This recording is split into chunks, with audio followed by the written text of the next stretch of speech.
So I saw the Brave New World series recently, and I have to say I really enjoyed it. While I did read 1984, I never actually read the book series that this series is named after. And inspired by or named after is the accurate phrase for this series, as the specifics of the story compared to the book are wildly different. After watching the series, I went back and found a video summary of the book, as well as a made for TV movie from 1980 that was a much more faithful adaptation.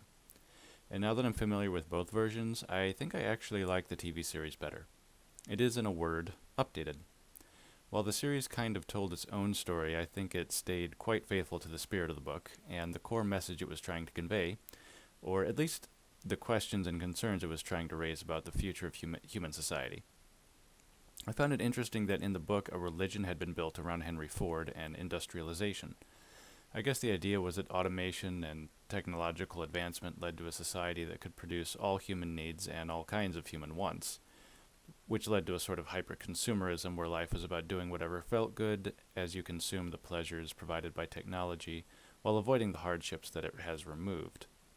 So it turns out the book actually had an anti-capitalist theme to it, or at the very least it was raising concerns over what society could look like if overtaken by consumerism and protected from the kind of primal struggles that help us build character. And then there's the most important point that is also the most terrifying and accurate. What if slavery is made comfortable? Would people even try to avoid it? I think we know the depressing answer to that question.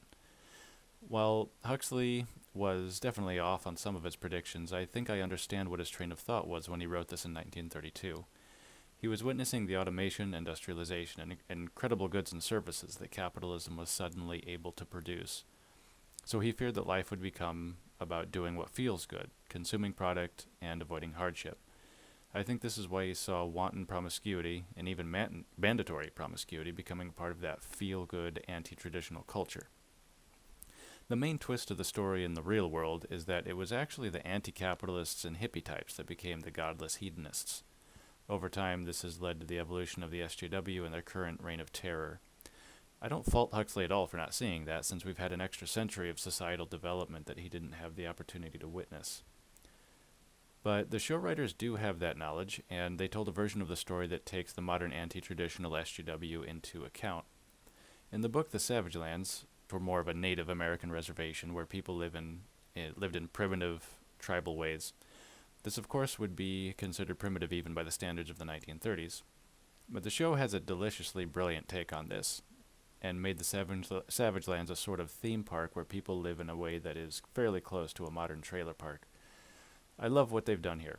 Instead of futuristic people looking at genuinely primitive tribes with bewilderment, the show has these people gawking in abject horror at the most tame of modern conservative concepts.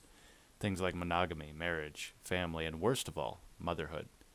I can't help but see this show as a scathing rebuke of modern SJW and the culture war they've been waging. This dynamic ends up being hilarious and amazing at the same time. The wedding scene in episode 2 is probably the best thing I've seen this year.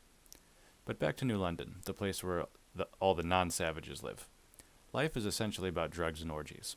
No one really owns anything, even their own bodies. Everyone belongs to everyone else. Promiscuity is basically mandatory, and privacy is considered shameful and disgusting. One of the excellent updates the show puts in the story is the addition of Indra, an AI overlord that runs on a network of humans. Everyone has a contact lens that functions much like Google Glass. The network nature of the city, along with a social expectation, almost a requirement, of an always online status, is a perfect modern addition to a story where the characters have no privacy. If we add all of these things together, the extreme ideologies of SJWs and the lefties, the futuristic nature of the city, anti-individualism, anti-conservatism, hedonism, the networked computerized nature of everything with an AI overlord at the top, I can't help but think of the Zeitgeist movement, a communist utopia where the algorithm, maintained by scientists, takes care of all humans, making sure they are provided with the correct amount of resources. No one has to work because everything is automated and you can do whatever you want with your day. So what would people do with their time in such an environment? Well, probably drugs and orgies. I'm sure Zeitgeisters would screech about social classes in the story and cry not real communism or not real socialism, but we all know how that turns out in the real world when communism actually takes over. So in conclusion, it's a great little show, enjoyable all the way through, and I'm surprised it was allowed to get made in the current year.